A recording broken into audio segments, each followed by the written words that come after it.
चलो, so finally we are on the last part of the today's unit, that is unit number 5, जिसमें हम जो बचे हुए रेमेडीज है वो डिस्कस करने वाले हैं। अभी हमने सिर्फ एक ही रेमेडी डिस्कस किया, that is suit for damages. अब जो बैलेंस है वो हमको क्या करना है, डिस्कस करना है।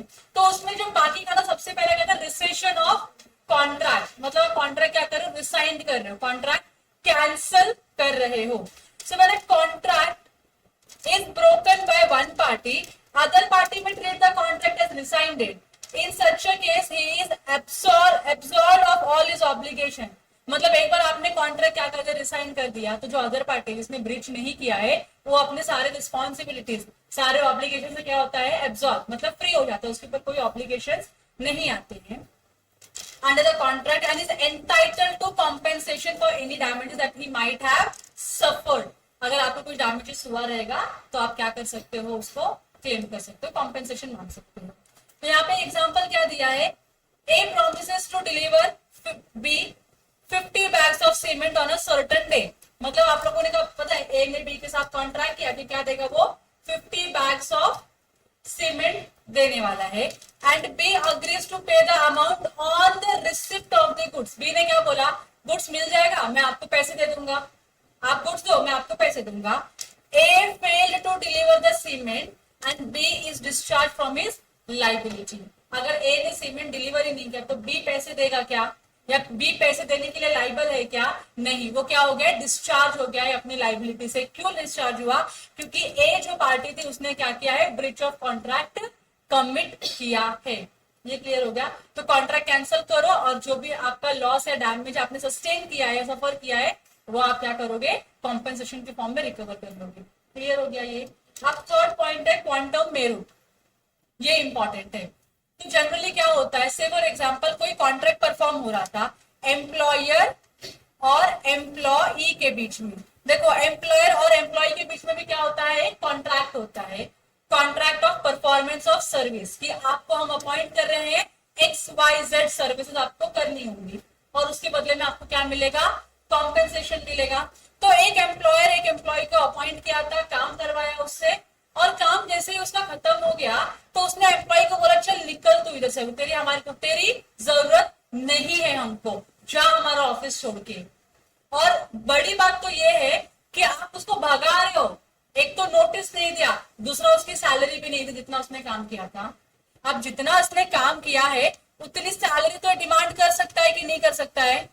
इसने 2 महीने काम किया, आपने 1 महीने की सैलरी दी, तो दूसरे महीने की सैलरी मांग सकता है कि नहीं मांग सकता है, यस मांग सकता है। अगर एम्प्लॉयर ना बोलता है एम्प्लॉई को सैलरी देने के लिए, तो इस सिचुएशन में एम्प्लॉई क्वांटम मेरिट का सूट फाइल कर सकता है अपने एम्प्लॉयर के अगेंस्ट में और बोल सकता है कि मैंने जितना काम किया है उतने का पैसा मुझको चाहिए।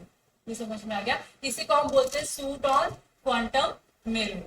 क्लियर हो गया आप लोगों को, पढ़ती हूं मैं। So when one person rendered services to another, एक पर्सन ने दूसरे पर्सन के लिए क्या किया, सर्विस रेंडर किया है। In circumstances which indicate an understanding, एक ऐसा अंडरस्टैंडिंग इंडिकेट करता है between them that it is to be paid for although no particular remuneration has been fixed. मतलब ये है कि पार्टीज जो सर्विसेज ले रही है और दूसरी पार्टी जो सर्विस प्रोवाइड कर रही है, ये दोनों ही क्या करेंगे, कॉम्पेंसेट करेंगे। तो एक पार्टी सर्विस प्रोवाइड करेगी, दूसरी पार्टी उसको कॉम्पेंसेट करने के लिए पैसे देगी। इन रियलिटी भले ही आपने पैसे के बारे में डिस्कस नहीं किया है, लेकिन आपका नेचर ऑफ ट्रांजैक्शन कुछ इस तरीके का है जिससे ये समझ में आता है कि नहीं भाई, कॉन्ट्रैक्टिंग पार्टी ने यहाँ पे काम किया है तो इसको क्या मिलने चाहिए, इसके पैसे तो मिलने चाहिए। यहां तक क्लियर है आप लोगों को। The law will infer a promise to pay. आपने बात नहीं किया ना पैसे का, लॉ क्या बोलेगा, मैं ऑब्लिगेशन इंपोज करेगा कि आपको पेमेंट तो करना पड़ेगा। क्यों, उसने मेहनत की ना, आपकी इधर सर्विस दिया ना आपको। Now he has all the right to claim whatever services he has rendered.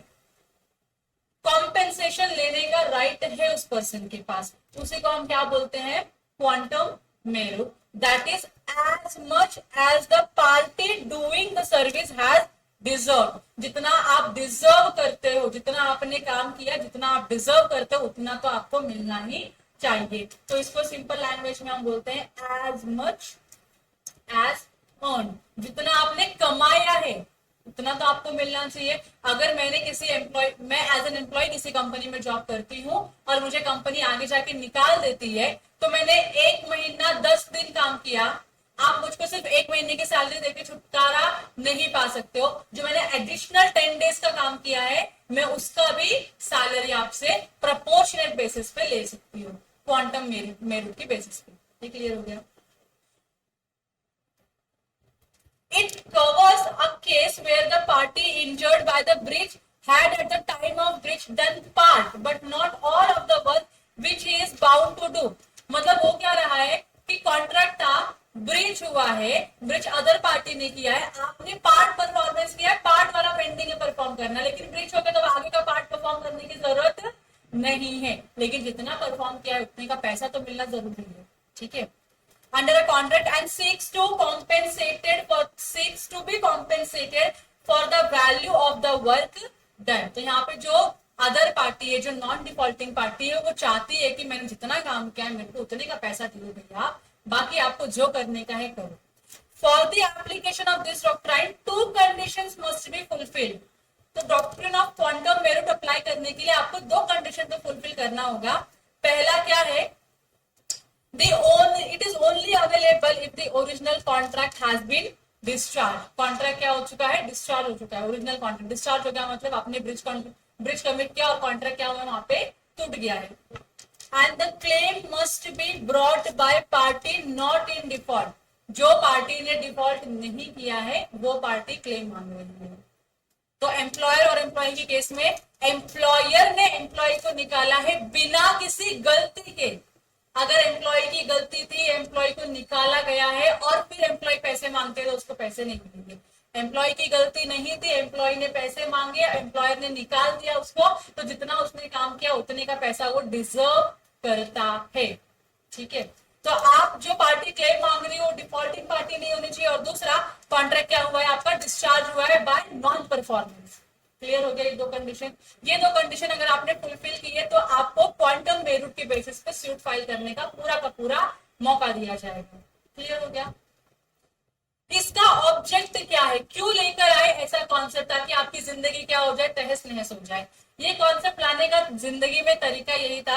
आज आपके साथ गलती नहीं हुआ या आपके साथ कुछ बुरा नहीं हो तो आपको लगता है क्या फालतूगिरी हम कुछ भी पढ़ रहे, लेकिन व्हाट इफ कल आपके साथ ऐसा हो और आपका एम्प्लॉयर आपको मना करे पैसे देने के लिए, तो कहां जाओगे, कौन से बेसिस पे केस फाइल करोगे, कौन से लॉ में केस फाइल करोगे? तो क्वांटम मेरिट के बेसिस पे आप केस फाइल करोगे। समझ रहे हैं आपको? इसके लिए ये है। So the object of the allowing a claim on a quantum merit basis is to recompensate the party or the person for the value of work which he has done। आपको क्या करना है, रिकॉम्पेंसेट करना है। आपका हक था ये पैसा लेना, लेकिन आपके हक का पैसा आपको नहीं मिला, तो ये क्या कर रहे हैं, आपको आपका हक दिला रहे हैं bye filing the suit. Damages क्या होता है, कॉम्पेंसेटरी नेचर का होता है ना। आपको लॉस हुआ तो आपने डैमेजेस मांगा, तो आपको कॉम्पेंसेट किया जा रहा है उतने लॉस वैल्यू से, बराबर की नहीं। क्वांटम मेरिट में क्या होता है, रेस्टिट्यूटरी होता है। रेस्टिट्यूटरी मतलब आपका लॉफुल राइट है रिसीव करना, और आपको वो ऑब्लिगेशन मतलब आपको वो राइट है उसको रिसीव करना, उसको हम बोलते हैं रेस्टिट्यूटरी। लॉ बोलता है ये इसका राइट है, इसको देना, इसको दो ये पैसे। ठीक है, but it is but reasonable compensation awarded on the implication of a contract to remunerate। आपका राइट है रेम्यूनरेशन रिसीव करने का, इसके लिए आपके ऊपर एक आपको क्या अलाउ किया है, एक रेमेडी अलाउ किया है in the form of quantum merit, जहाँ पे जो नॉन डिफॉल्टिंग पार्टी वो अपने पैसे को रिटर्न ले सके, पैसे अपने रिटर्न ले सके जो आपके हक के हैं। सो यहाँ पे आगे एग्जाम्पल दिया है। फिर एग्जाम्पल में ये बोला है, एक कोई पर्सन है, मानो ये सिद्धू है अपना। सिद्धू जाता है एक वाइन शॉप में और वाइन शॉप में जाके बोलता है मुझको 10 बॉटल्स ऑफ क्या चाहिए, विस्की चाहिए। आप अगर ये 10 बॉटल्स ऑफ विस्की रिसीव कर रहा है तो इसको 10 बॉटल्स के पैसे भी पे करने पड़ेंगे, बराबर के लिए। इसमें कोई डिफॉल्ट है नहीं, क्योंकि आप अपना पार्ट परफॉर्म करोगे, सामने वाली पार्टी अपना पार्ट परफॉर्म करेगी। लेकिन क्योंकि ये एक्स्ट्रा मतलब कुछ ज्यादा एक क्वांटिटी में परचेस कर रहा है, तो शॉपकीपर ने आप 2 बॉटल ब्रांडी के भी लेके जाइए ना, विस्की क्यों पी, खाली ब्रांडी भी लेके जाओ साथ में। तो सिद्धू ने ब्रांडी की 2 बॉटल्स एक्सेप्ट किए, मतलब सामने वाले अंकल ने अपना काम किया ना, उन्होंने आपको बोला आप लेके जाइए और आपने अग्री कर लिया, आपने ले लिया, तो अंकल ने अपना ड्यूटी परफॉर्म कर दिया, बराबर की नहीं। अंकल ने अपना काम किया ब्रांडी बेचने का, अब अंकल ने ब्रांडी दिया है तो क्या सिद्धू बोल देता मुझे खाली 10 विस्की के पैसे दूंगा, 2 ब्रांडी के पैसे आपको नहीं दूंगा। विस्की सॉरी सिद्धू, आप ऐसा बोल सकते हो? आप अगर ऐसा बोले कि मैं आपको 2 ब्रांडी के पैसे नहीं दूंगा, तो जो अंकल है ना आपके ऊपर क्वांटम मेरिट के बेसिस पे केस फाइल करेंगे और बोलेंगे देखिए मैंने जब गुड्स दिया तो भाई साहब ने गुड्स एक्सेप्ट किया मतलब he has to make the payment, क्योंकि उतना तो मैं डिजर्व करता हूँ ना अर्न करना। बॉटल बेचे तो आपसे 2 बॉटल के पैसे तो मैं मांगूंगा ही। और अगर इसने खाली विस्की के पैसे दिए, ब्रांडी के पैसे नहीं दिए, तो हम लोग ब्रांडी छीन लेंगे इसके लिए क्या करना पड़ेगा, पूरे 12 बॉटल्स के पेमेंट करने पड़ेंगे। 10 जो इसने डिमांड किए थे, 2 जो इसको एडिशनल अंकल ऑफर किया और इसने एक्सेप्ट किया। क्लियर है? ये लिखा है।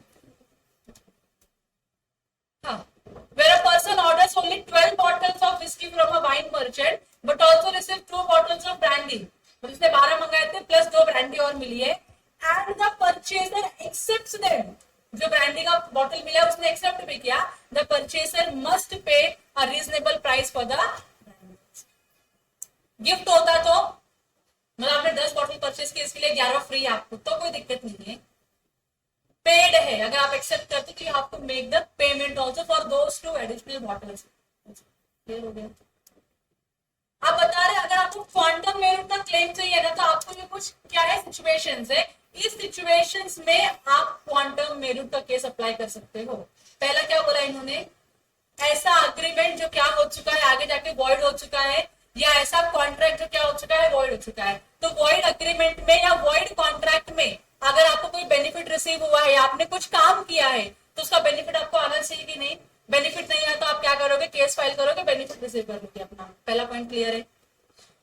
दूसरा है when something is done without any intention to do so gratuitously, free में करने की इच्छा नहीं है आपकी, बिना फ्री के इंटेंशन का आप कोई काम करते हो, that means you want to be compensated for the work done by you.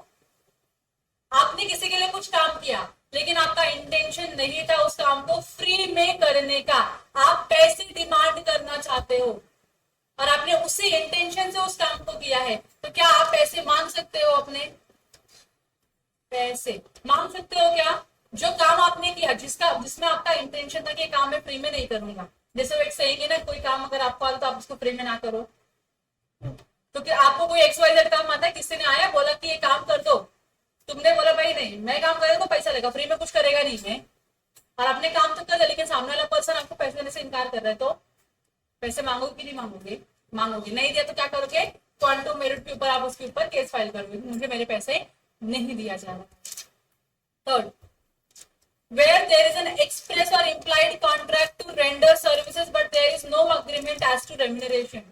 बहुत बार ऐसा होता है लेबर इंडस्ट्रीज में कि आपको अपॉइंट तो कर लेते काम करने के लिए, लेकिन कितना पैसा देंगे वो डिस्कस नहीं होता है, तो वो बंदा आके काम भी करने लगता है, तो क्या मतलब उसको पैसे नहीं मिलेंगे अगर उसने डिस्कस नहीं किया? तो मिलने चाहिए कि नहीं मिलने चाहिए? मिलने चाहिए। तो भले आप पैसे डिस्कस किए, पेमेंट की टर्म्स एंड कंडीशन डिस्कस किए हो या नहीं किए हो, अगर उसने काम किया है तो you have to make the payment to him. Clear है? When one party abandons or refuses to perform the contract, एक पार्टी बोलती है मैं परफॉर्म ही नहीं करेगा और आपने कुछ काम कर दिया है, अब आपने कर दिया है और वो बोलता है मैं नहीं परफॉर्म करेगा, तो आप केस करोगे कि नहीं करोगे? जितना मैंने काम किया उतना तो मैं डिजर्व करती हूँ करना, उतना तो मुझको मिलना चाहिए कि नहीं मिलना चाहिए? यस। फिर where the contract is divisible, contract क्या है आपका? डिविजिबल है, मतलब आप डिवाइड कर सकते हो, and the party not in default has enjoyed the benefit of the part performance।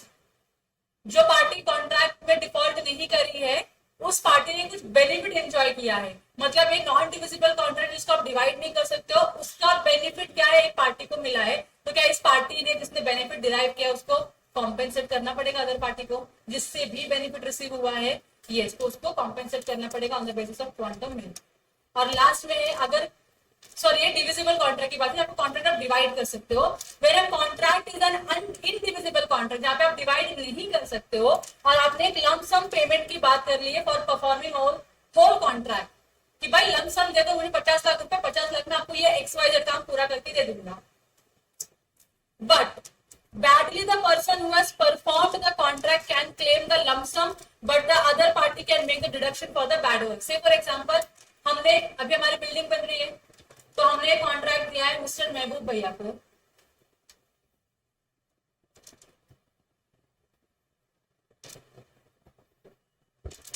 ठीक है, सॉरी तुमको मैं नाम चेंज करके देखती हूँ, पूरे में इतना कट कर देना। तो हमने ये कॉन्ट्रैक्ट दिया है मिस्टर एक्स को, ठीक है। जब हमने मिस्टर एक्स को ये काम दिया है, तो मिस्टर एक्स को हमने बोला कि आप लेबर पे आप लेकर आओ, रॉ मटेरियल पे आप परचेज करो, कंस्ट्रक्शन पे आप करो, वो क्या होता है सेंटरिंग एंड वगैरह वगैरह वो भी आप करो, लाइटिंग का काम भी आप करोगे, प्लम्बिंग का काम भी आप ही करोगे, सब आपको करना है। हम अलग से कुछ करेंगे नहीं, और उस सब का हम आपको लमसम कितना दे रहे हैं, 50 लाख रुपीज दे रहे हैं। इस 50 लाख में आपको सारा कंस्ट्रक्शन कंप्लीट करके देना है, इंक्लूडिंग डेंटिंग एंड पेंटिंग, ठीक है। अभी कॉन्ट्रैक्ट डिविजिबल नहीं है, मैंने लाइटिंग के लिए किसी और को नहीं बुलाया, प्लम्बिंग के लिए किसी और को नहीं बुलाया, पेंटिंग के लिए किसी और को नहीं बुलाया, एक ही पर्सन को पूरा कॉन्ट्रैक्ट दे दिया मैंने, और लमसम पेमेंट, ठीक है। इस सिचुएशन में जितना इसने काम किया है उतने का पेमेंट मुझे करना पड़ेगा कि नहीं करना पड़ेगा, करना पड़ेगा। अब प्रॉब्लम ये है कि जो मिस्टर एक्स जो भैया है, इन्होंने काम थोड़ा खराब किया है, काम कितना क्या किया है, थोड़ा खराब काम किया है, मतलब पेंट जो है एकदम चूना लगाने वाला लगा दिया उन्होंने, वायरिंग जो किया है एकदम लो क्वालिटी का वायरिंग यूज किया है, और प्लम्बिंग का काम भी ढंग से किया है, जहां यहाँ पे नल और शावर ढंग से बिठाया ही नहीं है अच्छे से वो लोगों ने। तो हमने क्या बोला, भैया आपने काम देखो किया तो है लेकिन काम सही से नहीं किया है, तो हम 5 लाख रुपया डिडक्ट कर रहे हैं आपकी पेमेंट में से, कर सकते कि नहीं। मैं ये नहीं बोलूँ कि आपको 1 रुपया भी नहीं देंगे, आपने काम खराब किया है, ऐसा बोल सकते हो क्या? नहीं, आपने काम किया है, खराब किया है, लेकिन तो खराब जितने का काम किया, मैं खराब काम के पैसे डिडक्ट करूंगी आपसे, बाकी का पूरा आपको पैसे देने पड़ेंगे, पूरा 100% पेमेंट में नहीं करूंगी। यहाँ तक ठीक है। और अगर मैंने इसको पूरे 50 लाख देने से इनकार कर दिया तो क्या वो हमारे पर केस कर सकता है क्वांटम ड्यूटी बेसिस पे? तो यहाँ पे 2 एग्जाम्पल दिए हैं, छोटे छोटे सिंपल एग्जाम्पल्स है। यहाँ पे क्या बोला है, एक्स है एक प्रिंसिपल जिसने रॉन्गफुली गलत तरीके से रिवोक किया है। रिवोक करना मतलब क्या करना, रिटर्न लेना। क्या रिवोक किया है, वाइज अथॉरिटी, मतलब वाई कौन है, इसका एजेंट है, तो उसने अपने एजेंट को कुछ अथॉरिटी दी कुछ काम करने के लिए, और गलत तरीके से या रॉन्गफुल मैनर से उसने उसकी अथॉरिटी रिटर्न ले ली, ठीक है। कब रिटर्न ली होगी देखो, before Y could complete his duties. से फॉर एग्जाम्पल एक्स ने वाई को अपॉइंट किया था अपने एजेंट को कि उसका कोई प्रॉपर्टी है वो बेचने के लिए, ठीक है। अब वाई बेचारा मेहनत किए जा रहा है, पार्टीज लेके आ रहा है, घर दिखा रहा है और डील कर रहा है उनसे, लेकिन डील एकदम सक्सेसफुल नहीं हो रही है। फाइनली उसको एक पार्टी मिलती है, जो पार्टी है मिस्टर ए की। Mister A is ready and willing to buy the house, तो वो मिस्टर ए को जाता है, घर वर दिखाता है और डील करता है प्राइस वाइज की, भैया सर इतने में आपको घर मिलेगा। उसने बोला फाइनल डिसीजन मैं आपको 2 दिन के बाद देता हूँ। उसी पीरियड में एक्स को मालूम पड़ गया कि भाई ये डील वाई कंप्लीट करने वाला है, और ये डील अगर वाई कंप्लीट कर दे तो वाई को कमीशन देना पड़ेगा एक्स को। तो वाई ने एक्स ने क्या किया, स्मार्टली वाई की अथॉरिटी रिटर्न ली, रिवोक कर दी। अब इसने यहां तक तो लेकर आया ना, डील तक तो लेकर आया ना मिस्टर ए को, उतने इसके पैसे बनते हैं, जितने पैसे बनते हैं उतना मिस्टर एक्स को देना ही पड़ेगा। मिस्टर एक्स ना नहीं बोल सकता क्योंकि उसने काम किया, मेहनत की है, बराबर की नहीं। held Y could recover as a quantum merit for the work he had done and the expenses he had incurred in the course of his duty as an agent. Agent के फॉर्म में जितना भी आपने expense इनकर किया, जितनी भी आपने ड्यूटी परफॉर्म की है, सबका पैसा आप रिकवर कर सकते हो अपने प्रिंसिपल से। यहाँ तो क्लियर है। और सेकेंड एग्जाम्पल दिया है, कोई मिस्टर ए है जो बोलता है मैं आपको 100 बेल्स ऑफ कॉटन डिलीवर करूंगा, कितने रुपए में, 1000 पर बेल पे। लेकिन हुआ क्या, उसने बोला कि मैं आपको 2 इंस्टॉलमेंट में डिलीवर करूंगा कॉटन बेल्स, 50-50 के 2 इंस्टॉलमेंट होंगे। उसने लेकिन खाली एक ही इंस्टॉलमेंट डिलीवर किया, सेकंड इंस्टॉलमेंट डिलीवर नहीं कर पाया। He failed to perform his obligation in full. तो अब बी जो है वो खाली 50 लाख की पेमेंट करेगा ना। अच्छा, ए उतने का ही डिमांड करेगा। आपने नेक्स्ट 50 बैग्स दे रहे तो you can not demand the next 50 bags का पेमेंट। जितना आपने काम परफॉर्म किया उतने का ही आपको पैसा मिलेगा, तो बी उतना ही पे करने के लिए लायबल है। यहाँ तक क्लियर हो गया। 100 बैग्स के लिए पेमेंट नहीं करेगा। कितना रिसीव हुआ है? 50। इनफैक्ट ए ने कितना बैग सप्लाई किया है? 50 का सप्लाई किया है। तो A has all the right to recover 50, कितना 50,000 होता है ना, 50,000 rupees from B as he has performed part of his obligation. जितना परफॉर्म किया है उतने का पैसा वो रिकवर कर सकता है। यहां तक क्लियर हो गया। सूट फॉर स्पेसिफिक परफॉर्मेंस, इस पर हम लोगों ने बहुत बार बात कर लिया है कि अगर मैंने किसी के साथ कॉन्ट्रैक्ट किया है और उस पार्टी ने अपने कॉन्ट्रैक्ट को परफॉर्म करने से मना किया कि मैं कॉन्ट्रैक्ट परफॉर्म नहीं करूंगा, तो मैं जो मैं इनोसेंट पार्टी हूं, इनोसेंट पार्टी डिफॉल्टिंग पार्टी के ऊपर केस फाइल कर सकती है और बोल सकते हैं कि आपको ये परफॉर्म करना ही पड़ेगा। So where damages are not adequate remedy, जहां पर लगता है कि डैमेजेस तुम दोगे उससे मेरा भला नहीं है, मेरी मन को शांति नहीं मिलने वाली है, शांति मिलने के लिए आपको कॉन्ट्रैक्ट परफॉर्म करना पड़ेगा। Where the damages are not an adequate remedy, in the case of a breach of contract, the court may act in its discretion on a suit for specific performance, direct the party in breach to carry out his performance according to the terms of the contract. तो court क्या बोलेगी defaulting party को? देख भैया, वो मानने को तैयार नहीं है, डैमेजेस लेने को तैयार नहीं है, वो चाहता है स्पेसिफिक परफॉर्मेंस करवाना, तो you have to perform the duty, you can not do anything else. Clear हो गया? परफॉर्म तो करना ही। फिर नेक्स्ट है सूट फॉर इंजंक्शन। इंजंक्शन का मतलब होता है स्टे ऑर्डर लेना, सिंपल लैंग्वेज में स्टे ऑर्डर लेना। जैसे फॉर एग्जांपल एक बार हमने कभी तो डिस्कस किया था कि जब आप लोग सीए बन जाते हो, सामने इंस्टीट्यूट ओपन करने की बात करते हो, तो हम आपको बोलते हैं कि प्लीज इंस्टीट्यूट ओपन मत करो हमारे सामने, आप गोवा में जाके इंस्टीट्यूट ओपन करो, हमको कोई दिक्कत नहीं है, और आप अग्री करते हो और आप 10 करोड़ रुपए भी लेते हो उसके लिए, बराबर की नहीं। अब जब आपने 10 करोड़ रुपए लेके ये मान गए कि आप सामने इंस्टीट्यूट ओपन नहीं करोगे, उसके बाद भी अगर आप इंस्टीट्यूट ओपन करते हो, तो क्या हम एज ए एलीट गुरुकुल आपके ऊपर स्यू कर सकते हैं फॉर इंजंक्शन?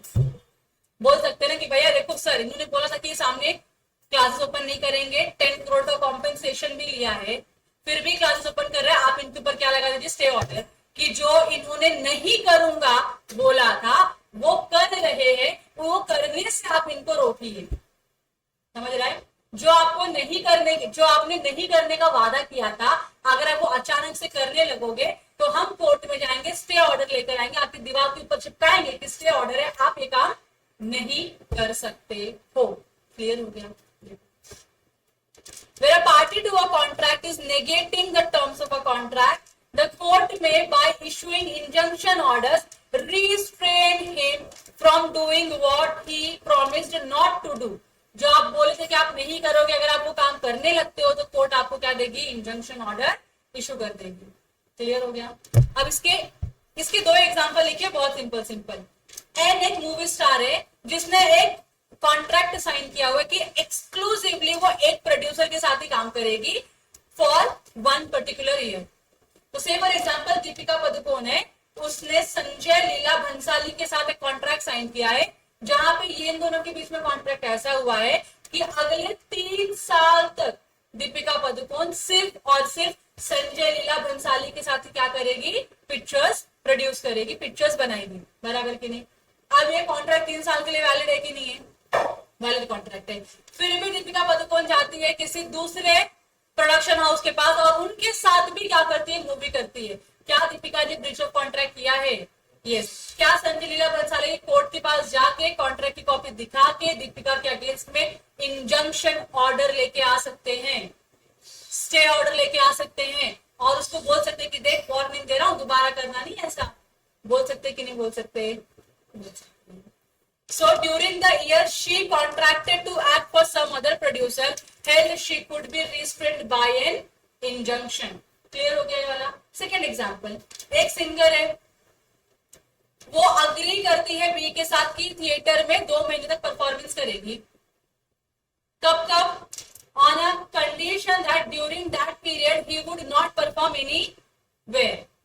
अब इसमें हुआ क्या है कि इस 2 महीने के साथ मैंने आपके साथ कॉन्ट्रैक्ट किया ना, तो इस 2 महीने के पीरियड में मैं किसी और के साथ परफॉर्मेंस नहीं दे सकती या नहीं कर सकती. So in this case B could move to a court for a grant of injunction restraining A from performing in other places. तो अगर आप किसी और प्लेस में जाके परफॉर्मेंस दोगे तो जो थिएटर का मैनेजर है या जो भी है वो क्या कर सकता है, रिस्ट्रेन ऑर्डर लेकर आएगा और आपके मुंह पे चिपकाएगा कि परफॉर्म करना मत कहीं और पे. क्लियर हो गया. और लास्ट एग्जांपल है, लास्ट सेक्शन है इस यूनिट का, that is party rightfully residing a contract entitled to compensation. 2 contracting party है, एक्स और वाई. एक्स वाई ने कुछ डिफॉल्ट किया, इसके लिए एक्स ने क्या किया, कॉन्ट्रैक्ट को कैंसिल कर दिया, रिसाइंड कर दिया, नहीं करना तेरे साथ काम, ऐसा बोल के चला गया. अब इसकी वजह से एक्स को कुछ लॉस हो गया. क्या ये लॉस एक्स वाई से रिकवर कर सकता है? यस. क्यों कर सकता है? कि एक्स जो कॉन्ट्रैक्ट कैंसिल कर रहा है क्या वो राइटफुल है, क्या वो वैलिड है? If yes then yes X can claim the compensation from Y. Clear हो गया आप लोगों को? देखो, a person who rightfully resigns a contract, मतलब लॉफुल तरीके से आपके पास राइट है कॉन्ट्रैक्ट कैंसिल करने का और फिर आप कॉन्ट्रैक्ट कैंसिल करते हो, is entitled for compensation for any damages which he has sustained through the non-fulfillment of the contract. Clear हो गया. अब इसमें एग्जांपल है जो हमने एक बार पढ़ा था बहुत पहले. एक सिंगर है, बी एक मैनेजर है, वो लोगों ने एक अग्रीमेंट किया कि हर हफ्ते की 2 रात को आओगे फॉर नेक्स्ट 2 मंथ और आपको परफॉर्मेंस करना होगा और पर परफॉर्मेंस का 10,000 रुपीज का कॉम्पेंसेशन मिलेगा उसको. 6th नाइट पे ए क्या करता है, जानबूझ के परफॉर्म करने जाता ही नहीं है. तो क्या बी के पास राइट है कॉन्ट्रैक्ट कैंसिल करने का?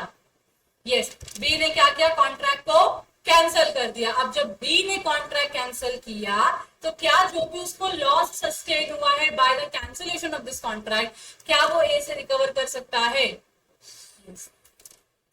So B is entitled to claim compensation for the damages which he has sustained through the non-fulfillment of the contract.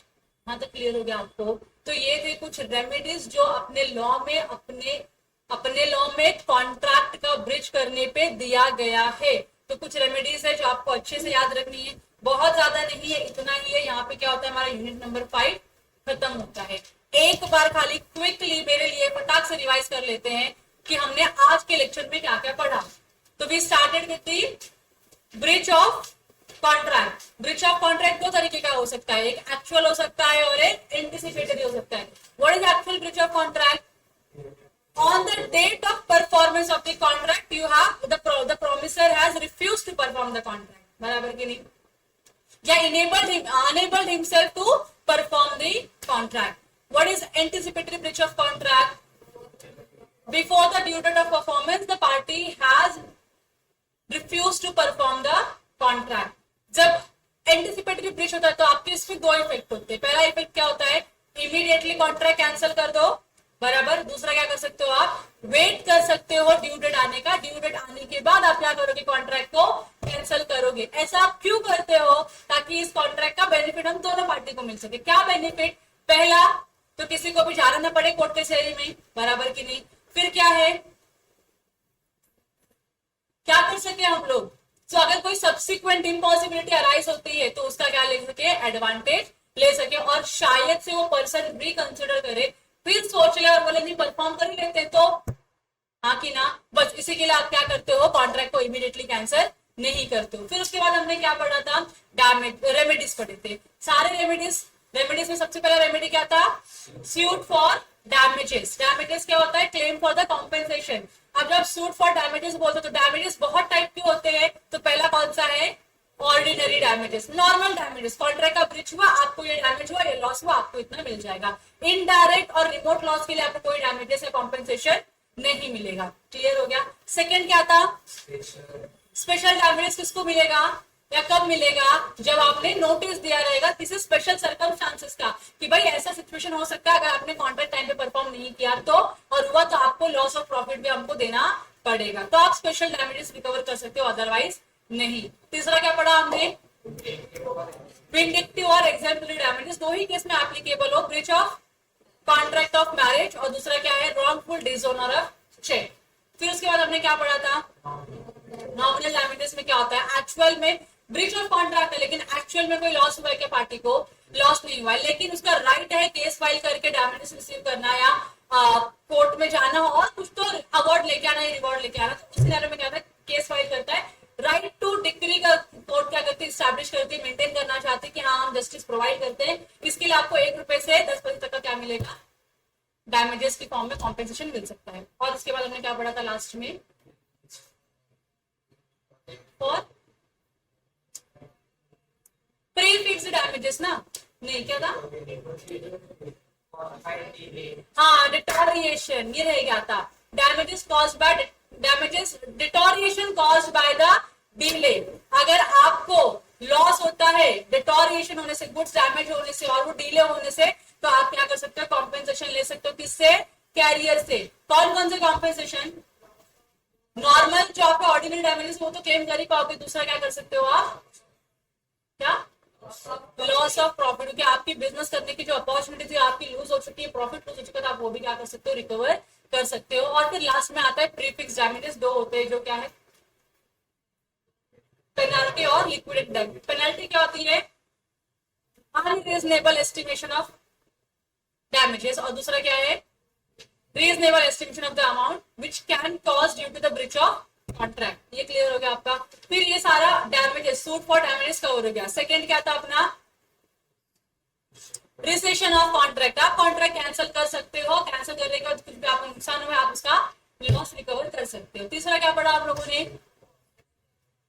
हाँ क्वांटम एरर, क्वांटम एरर, जितना मैंने कमाया है मुझको उतना पैसा दे दो, आप अगर कॉन्ट्रैक्ट कैंसिल करते हो तो। लेकिन दो कंडीशन सेटिस्फाई करना होगा, पहला कॉन्ट्रैक्ट डिस्चार्ज हुआ और दूसरा पार्टी जो क्लेम मांग रही हो डिफॉल्ट नहीं करी है। ये दो कंडीशन सेटिस्फाई करोगे तो क्वांटम मेरिट पे आप केस फाइल कर सकते हो। उसके बाद हमने क्या पढ़ा था, स्पेसिफिक परफॉर्मेंस आप डिमांड कर सकते हो, जहां पे आपको लगता है कि remedy sorry damages in the form monetary remedies जो डैमेजेस आपको सफिशिएंट नहीं है, आपको क्या चाहिए, स्पेसिफिक परफॉर्मेंस चाहिए, तो आप वो डिमांड कर सकते हो कोर्ट में। फिर उसके बाद हमने क्या पढ़ा था, सूट फॉर इंजंक्शन, अगर आपको किसी ने प्रॉमिस किया है, कॉन्ट्रैक्ट किया कि ये काम नहीं करेगा फिर भी वो काम जाके करता है, तो आप इंजंक्शन ऑर्डर ला सकते हो कोर्ट से और उसके दरवाजे पर चिपका सकते हो। फिर उसके बाद हमने क्या पढ़ा था, party rightfully residing the contract, ऐसी पार्टी जो राइटफुली कॉन्ट्रैक्ट को रिसाइड करती है और उसके बाद उसको कुछ लॉस होता है या डैमेज जो अकर होता है by the non performance of the contract, वो सारे का सारा क्लेम क्या कर सकती है, रिकवर कर सकती है डिफॉल्टिंग पार्टी से। क्लियर है? So with this we are winding up our unit number 5 for the day. Thank you so much.